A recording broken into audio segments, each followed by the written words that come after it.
Today's Toy Talk review is on the Hot Toys MMS, what number is this? 207 Superman Evil version 1/6 scale collectible figure, sideshow exclusive edition. I think that's everything. Here's the box from the front. We've got the Great Superman 3 logo, the Superman movie style S. We've got Superman Evil version written down below. From the side, we see another shot saying Superman Evil version. The top also has that Superman Evil version on it. And the back just has the credits. Now you notice this is real shiny, and you probably saw a bunch of reflections as I was turning it. That's because it has this smoky colored overlay over the whole thing. So as you can see it through there. And it's got this embossed logo on the front that matches up with the inner box when we lay it over it. You set that off to the side. Then this box has an opening panel, and it says, "If the world's most powerful computer can control even Superman, no one on Earth is safe." And the figure would be inside here, but obviously I've taken it out. There's all that. That's a magnetic door thing again there. If I'm not mistaken, the interior of the box was red, yeah, but you can't really see. Oh, there we go. There's an interior red, like sleeve thing to hold the plastic trays and such on. Okay, take it one more time. Put this overlay back on it. Oh, don't fight me on this. There we go. There's the box one more time from the front before we take a look at the loose version. So we're going to take a look at the base and the figure and all that stuff. Then we'll do some comparisons between the other figures from the Chris Reeve Superman, the Hot Toys releases. Alright, first of all, there's this base. I'm going to move Soupies just for a second here. That is this. This is the big honking base he comes with. It's really heavy. It's got all this detailing of a broken street going on. And the logo up front. The Superman Evil version on it, and then the rod just plugs into the back here, and that is one of those flight clip thingies, so you can have Superman flying above the base. That base is cool. We'll talk about it a little more when we do it over to the couch for the review, but there's your sort of closer look at it. Set this off to the side here. Get Soupy's back on there. He does not include this MMS stand. I'm just using it for this these close-up portions of the review. Just to make it a little bit easier to have him standing up and not have that big giant base all up in the way. Here's the extra hands. We'll talk about these again more in the review, but there's the flight ones, there's the relaxed ones. Then he comes with 2 extra sets of wrist pegs. I'd put those in my favorite hands and just leave them there if I were you, because sometimes it's a little tough to get them in and out of those little peg hole things. So there's Superman, Evil Superman from the front. Take him around here. The back with this darker version wired cape. You can see a zipper there from the back. You might be seeing a little bit of reflection-y type stuff in his suit that may actually make it look kind of thin, but I really think that's more reflection than it is the thinness of the material. And we'll talk about that a little more with the review as well. So there he is all spun around. Let me get him off of this revolving base thing here. And we'll do some comparisons between him and the other figures. First of all, let's take a look at him next to the standard Superman figure. So we can get a good look at just how different really he is. As you can see, the suits are quite different in color. There's definite darkness between the two of them. I'm going to reel this up and kind of zoom in a little bit on the faces so you can get a better look at that. You'll be able to go to actionfeatures.net. There'll be a link in the info section that'll really show a better job of what's different between the two of them by doing still pictures. But this gives you sort of an idea if all you want to do is look at the video as to how different they really are. We'll kind of just keep going down. See the differences in the chest logos, how they're both situated. The bodies almost seem like they're different proportioned, but that really has to do with the way that the underwear sits, I guess, because it seems like it sits a little lower on Evil Superman than it does on the regular Superman, as well as the S sitting a little lower. Let's take this down. And then we've got the difference in the boots, with one being much darker than the other one. So let's zoom back up and out here, and we'll turn them back both around so you can get a look at the capes. Turn around here, Evil Superman. Oh, come on now. So there's Evil Superman's cape, and its darkness versus the lightness of the standard Chris Reeve Superman cape. Alright. Turn around here, Superman. Turn around here, Superman. Oh, that's eyes front, Soups. So there's those two, and then we'll bring out Jor-El here too. We can get all of the Chris Reeve Superman releases together. There we go. So there it is. Again, hit the info section if you want to look at still pictures with all these comparisons and such. But for now, we're going to grab this guy up, we'll take him over to the couch, and do the review. Hey everybody, and welcome to another ActionFeatures.net Toy Talk review, where, as you can tell by the intro, we are handling the Hot Toys MMS. What? It's been a while since we've done. Yeah, I think Jor-El was the last one we did, right? Hot Toys MMS 207 Evil Superman. Alright, as you saw by the opening intro, this box is way cool. It's got this outer layer thing that's like a clear, sort of smoky, opaque plastic. Oh, and it kind of makes it look more evil because it makes it. It makes it darker. Yeah, it takes. Yeah, that's a really good point. Yeah. It takes the regular blue of Superman, like that, which could be like a regular Superman box, and you put this darker overlay on top of it, and it makes it like it's evil Superman. That's really cool. Yeah, it's a really neat touch. It's got a Sideshow Edition sticker on it and the Superman 3 logo. It's really just a cool box. Even though it's simple, it's a cool box. So set that off to the side. We'll take a look at, like we always do with these videos, we'll kind of take a look at the lesser things first and move our way up. He comes with 2 fist hands attached, and then he's got 2 flight hands. Here they are. Again, as always, if you're watching this on YouTube, hit the info section and there'll be a link to still pictures of this so you can get close-up views of everything. In case you can hear some background noise in the back, Keen's back there and he's playing. Why don't you pop up and say hi, just real quick. You can get back to playing. Hi. Hi. Alright, so yeah, you can check out the still pictures over there. Right. So flight hands, and then sort of just relaxed, normal hands, and he has 2 fists attached to his hands already. I wouldn't put the flight hands on, because you really have to put them on the stand. I don't really trust that stand. Yeah, we're going to get to the stand. We're going to get to it. Oh, my wife got me this new hoodie for my birthday, which was very kind of her. Thanks, Bobby. And I thought it was appropriate to wear for this video. As Blaze was staying with the sand. As he was saying with the stand, it's one of those flight stand deals where it has a rod that plugs into it and you clip around the waist. But I don't trust these either. No. I just feel like you're asking for a problem because you're putting all the weight of the figure on this pole. It's kind of weird because he's doing it like that. He'd have to be doing it like yeah, this. he'd have to do it enough. That's why the Superman 2 movie figures, they do better because you can bend it over to where he's like flying. Oh, I mean the Superman movie figures, yeah. The Movie Masters, what you're talking about. Yeah. I agree with what you're saying. Well, you could kind of do a pose where he's kind of got one hand going like that and going like that. Oh, but, again, it's the flight stand, and I don't really like putting my figure on a flight stand. The cool thing about the first release Superman was you had the option between the flight stand or it came with a standard MMS stand. This one does not. You only have this option. So I'm going to go buy a extra MMS stand and get Evil Face to do a label for me. Again, just like I did with some of the other figures. I haven't actually peeled this protective layer off yet. I'm not going to do that right now because you guys don't want to deal with that right now. Oh, wait, maybe I am. I am going to peel it off right now.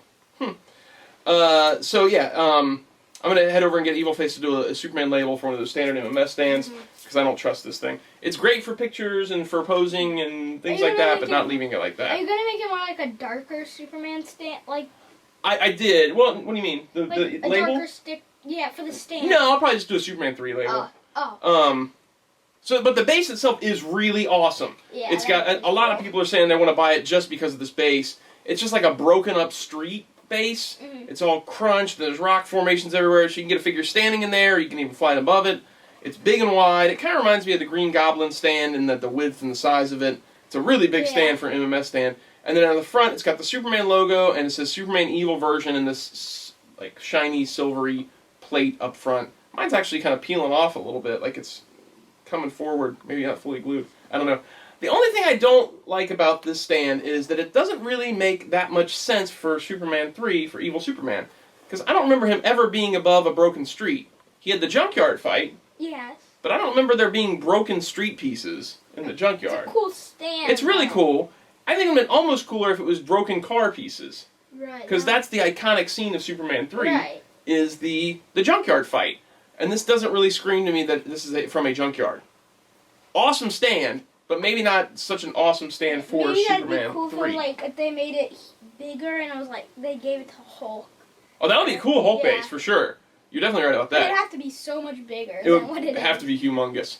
All right, so then we've got the figure itself. It was just basically just a repaint of the first Superman figure, but with a darker costume, a 5 o'clock shadow, darkened under his eyes, a little bit of brownish gray in the hair. I like the new paint job. Oh, the new paint job is great, and it really, I mean, it sets it apart. Let's look at them side by side here. They're vastly different when you look at them side by side, even though it's the same figure. You know, body, head, all that stuff. The difference in between the head sculpts. You mean the paint jobs on the head sculpts? Yeah. Yeah, the paints are quite different. The outfits, though, are so incredibly different. Right. I mean, when you just see a still picture of this by yourself, it's like, oh, well, that just looks like a Superman. But when you get them side by side, I mean, they just look really, really different. Yeah. And, you know, a lot of people were complaining about it, the fact that it was reusing the same sculpt. But what else could you do? It's the same guy. It is the same thing. Yeah, I mean, well, of course he did have this is from Superman 1, this is Superman 3. The hairstyle was a little different. He had a different kind of angrier look and stuff like that. But this was an exclusive. It's not a standard release figure. Right. It's not something that I think they were going to put a lot of time and effort into because it's just it's from Superman 3, which is not the most popular Superman film. If they were going to put funds in a new sculpt and new items and all that different stuff, I'd rather it go towards another character like General Zod or Lex Luthor or something like that. If they were going to put out Superman 3 Evil version, I'm preferring that they did it like this. Yes. They did something quick and easy that just was an exclusive. It's kind of like a bonus thing that's happening anyway. If this was a standard release figure, everybody would go in like, why did they waste a spot on a standard release figure for Evil Superman? Well, here's going back to how you said, this doesn't have to do with the figure really, but it's going back to where you said Superman 3 wasn't the most popular movie. In my opinion, the best movies is how it goes. 1's the best, 2's the second best, 3's the third best, 4's the fourth best. I agree with that. And I enjoy Superman 3. I'm sorry, my phone keeps going off. I enjoy Superman 3. I think the junkyard fight is one of the greatest Superman scenes, out of all the films. I love the junkyard fight with Superman 3, with Evil Superman. I actually enjoy Richard Pryor in the film, too. I think he's very funny. I find him less offensive in the film to me than I do the villain guy, Ross Webster, who's just basically a Lex Luthor ripoff. But I enjoyed Gus Gorman. I thought Richard Pryor was very funny. He was hilarious. I thought it was very, very funny. And, he worked in the film for me. He didn't really have to be in there. They just put him in there just to put him in there. Just to put him in the movie. But the iconic scene from the film is the Evil Superman scene. Right. And this figure does a great job of capturing that. I mean, having him posed next to your good Superman, or just, even just standing on his own in the villain shelf, grabbing the Maddie guys and putting him with him. He just looks really good. As far as differences between the two releases, like we said, it's the outfit and the head. I noticed that the underwear piece fits a little bit better on this Evil Superman. You know what? The way it kind of doesn't ride up so high. Smaller. Yeah, and it looks like the S maybe is printed a little lower on the Evil Superman, which gives his his body kind of more of like a hunched over sort of evil look to it. I mean, I don't know if that's intentional or what, but it is a bit lower, and it sits. Maybe a little bit lower on the chest makes it seem like his chest is wider or something. I don't know. He just seems a little bit beefier. It could be the dark colors that's fooling me. Right.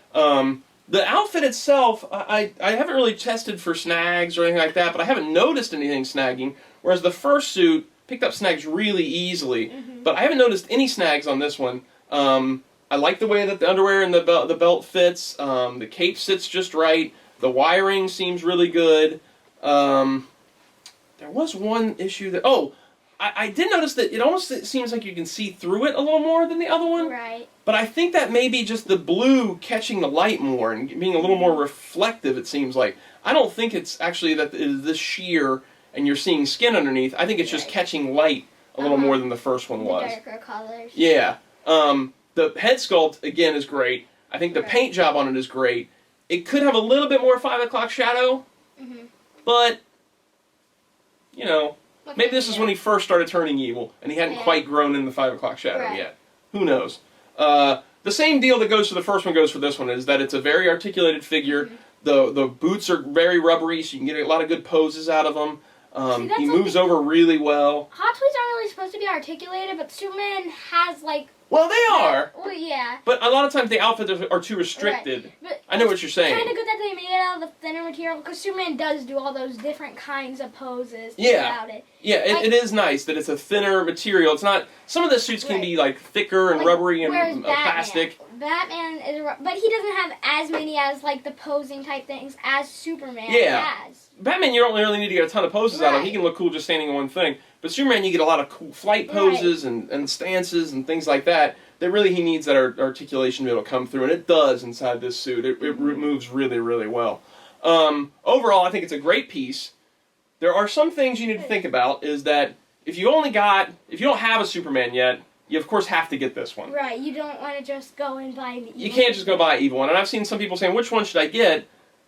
You got to get this one. If you're only going to have one Superman, you have to have the original. I mean, this one is awesome.